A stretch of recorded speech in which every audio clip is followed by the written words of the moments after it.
Looks like my blushing bride has some tomatoes for our salads for dinner.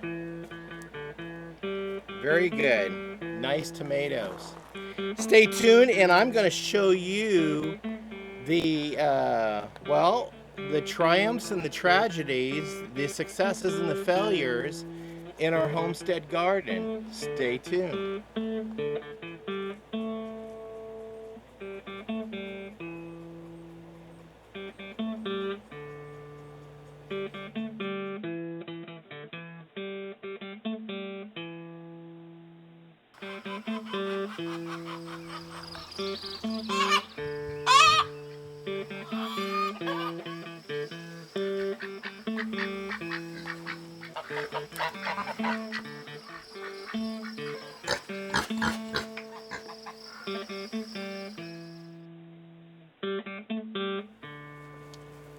Hello, welcome back to Pine Meadows Hobby Farm. I'm your host, Jerry Hanson. I've been out harvesting tomatoes before I turned the sprinkler on for the evening. And I kind of gauged and looked around the garden to see what methods that I used to plant this year were successful and what were failures. So I'm going to share the successes with you, and I'm going to share the failures because I want to let you guys know that you don't want to try this method because it's a fail. Let's go look.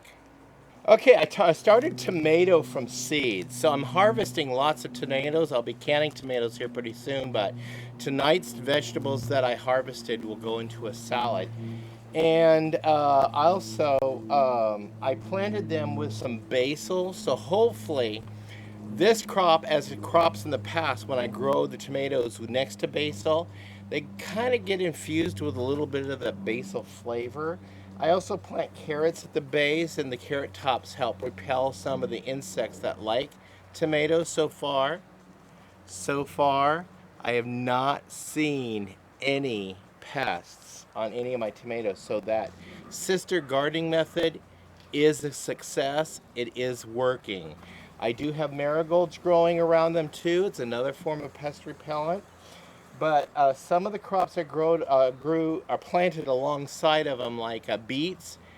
For some reason, none of my beets actually matured this year. Let alone none of them even germinated and grew. I'm perplexed about that. Maybe the seeds were just a little bit too old, and we'll start off with new seed next year. And I'll let some beet seed go to seed, or some beets go to seed, and we'll figure out. I can save those, refrigerate those through the winter, and then take them out and we'll grow them in the garden next spring. So let's see what else we got. I noticed with my cucumbers that I've got growing along this trellis, they don't seem to be doing all that great this year. There's not as many kooks that are growing that I thought there would be. I do have a lot of blooms, so I still have a chance for more kooks.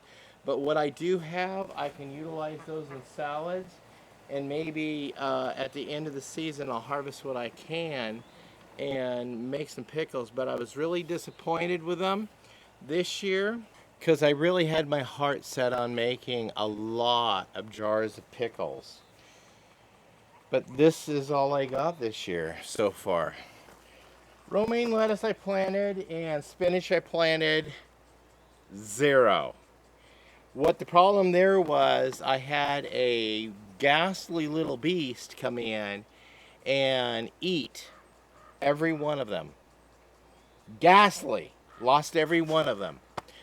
So I guess that's a fail, and I think the remedy for that will be chicken wire around the bottom sides of the fencing to keep that rodent out. I think it was a squirrel. It was a little ground squirrel. Now I've trapped two of them already, and I haven't seen any since, and so they are gone.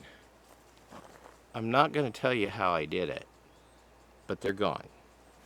But a viewer sent me some seed for rainbow Swiss chard. And my wife and I have been enjoying this rainbow Swiss chard that we planted and grew. It's doing fine. It's going great. I really appreciate her for sending us this rainbow Swiss chard seed, and I was able to successfully grow it. I mean, look at it. It's beautiful. Cabbage is still struggling to grow, so we'll just give that some time. This is actually a cold weather crop, so we're going to go ahead and nurture this throughout the fall months. Okay, let's call this a success. I took and laid down some visqueen, a black visqueen, and laid some pine chips over the top of it, cut holes in it, and that way it holds back moisture and also holds back weeds. I planted cantaloupe in this area. Wow, here is a success. It's not only holding back the weeds, it's also holding in the moisture. And look at this beautiful cantaloupe that I'm getting. Okay, the corn. The jury is out on the method I used to plant the corn. What I did was I laid the black plastic down, put wood chips over it, punched holes in each spot where I planted the corn, cut back the triplicates, and got only one corn stalk growing up to grow the corn. This is the same method which the, what do you call it? It's not weed, it is, the male marijuana plant, hemp. The hemp fires around, the hemp farmers around our area are growing at this, growing their hemp this method. So I decided just to experiment this year and try the corn and the beans and the squash. Well, okay, sister crops. The beans and the squash were a fail, big fail. The corn, it only grew this high. It did get knee high by the 4th of July, but now it's only like shoulder high and it's tasseled already, so I guess this is as big as it's gonna get. I'm not gonna get any good ears of corn off of this crop this year. It was a waste of time. I am going to a farm down in the valley and buying some of their corn for this year. Because my corn crop, again, didn't do well. And also, my neighbor across the street, their corn crop didn't do well either. But their sons, who lives down in the valley, their corn crop did excellent. So I think a lot of it has to do with our microclimate that we have in this little valley that we live way out in the wilderness in. I really do think that that's the case. It's the microclimate. It just isn't suitable for corn. So I'm going to consider corn a failure. This is the 3rd year in a row it's failed on me. It could be because of the change in what's going on in the Earth's cycle. So I guess for our region, corn is not going to be an option for us because my neighbors, even down the road, across the street, mine, we just aren't growing corn. It's just not happening. But about 20 miles to the south of us, their corn is going to the clouds. So we can at least have a source to go buy corn local from local farms, but not grow it on our own farm. We're gonna have to figure out other crops that grow well in this type of climate. Okay, another experiment that I tried as far as growing squash, zucchini, is putting these little cut pipes into the ground. And what my goal was is try to eliminate a lot of weeding. And I started these from seeds in the greenhouse. I got them going early. My first crop was a fail because I planted them outside too early and we had a freeze. Killed them all. So luckily I saved back a second crop and we got these going. Yeah, this is August. They should be producing like huge zucchinis by now. We got nothing. Well, we got one. Only one, and this is it. Pathetic. So I'm going to call my method of growing squash a fail. I will not be doing this again. What I did is I had black plastic laid down, wood chips, so I put over the top of it, and then pipes put into the ground, or little sleeves going down to the ground about that far with fertile soil. Apparently wasn't fertile enough, or didn't provide enough nutrients, enough water. I don't know what it was, but I am not doing this method again. So here's a fail. Don't try this. I don't even think that is supposed to be yellow. It's supposed to be green and big. I do want to remind my viewers, I hate weeds. I do not like weeding. It's a waste of time. So trying to mitigate the weeding process is actually not working out for me. I don't know what I'm gonna do. Yeah. Maybe next year I'll just pull the plastic back. Yeah, but keep it in place through the winter. That way I don't have to rototill or do anything. All the weeds are gone because of the plastic, and I'll just plant the corn, the squash, the beans, all on wide open dirt or soil. Excuse me, I was reminded that this is not dirt, this is soil. And try growing it open just in that section. So we'll see how that goes next year. Stay tuned for that in a year. Yeah, next spring. Also, I want to remind you, my soil isn't that deep at all.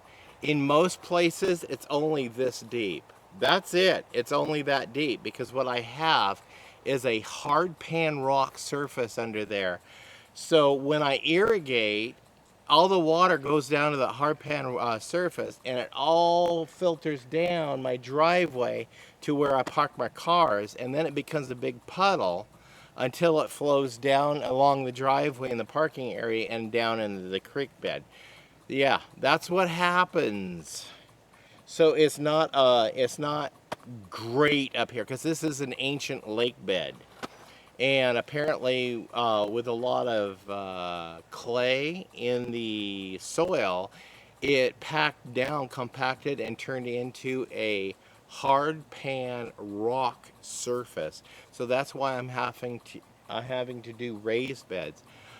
Okay, so with raised beds, I may just end up rethinking this whole thing and turn the whole garden into raised beds and bring in other soils, even the corn, the beans, the squash, the whole garden, nothing but raised beds next year. At least I got this much done this year. I've got the fence in, I've got this much done, I've got some raised beds in 25% of the garden. But if I put raised beds in the rest of the garden and some more enriched soil, we'll see how it goes next year. So that's a whole new adventure for us next year, because I really want to get completely self-sustainable and self-reliant on actually all of my food production. I'm also getting an area ready for an orchard. So that actually is for next year, but I'm taking advantage of the end of season sales on potted orchard trees. I'm going to be planting up a variety of fruit trees and nut trees, and we'll see what we can come up with. So that's it on this episode on my triumphs and my failures and some of the garden harvest that I got for dinner tonight. Stay tuned to more videos. You could do that by subscribing and clicking that bell icon. That alerts you to new videos as I upload them. Also, please give us a thumbs up on this show. Like the channel, that helps the algorithm with helping YouTube promote the show and promote the channel. It helps us expand.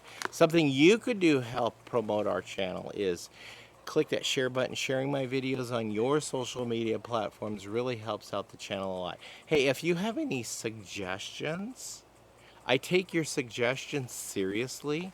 If you have any suggestions on what I need to do as far as growing, please let me know, for you experienced farmers. I did get a pH tester and a moisture tester. I got 2 of those testers.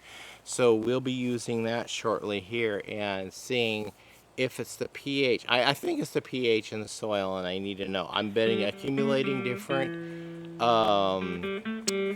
foods and nutrients that are beneficial to the soil to help the plants grow. So I'm trying, I'm learning, and I'm also showing you guys my successes and my failures here on the homestead.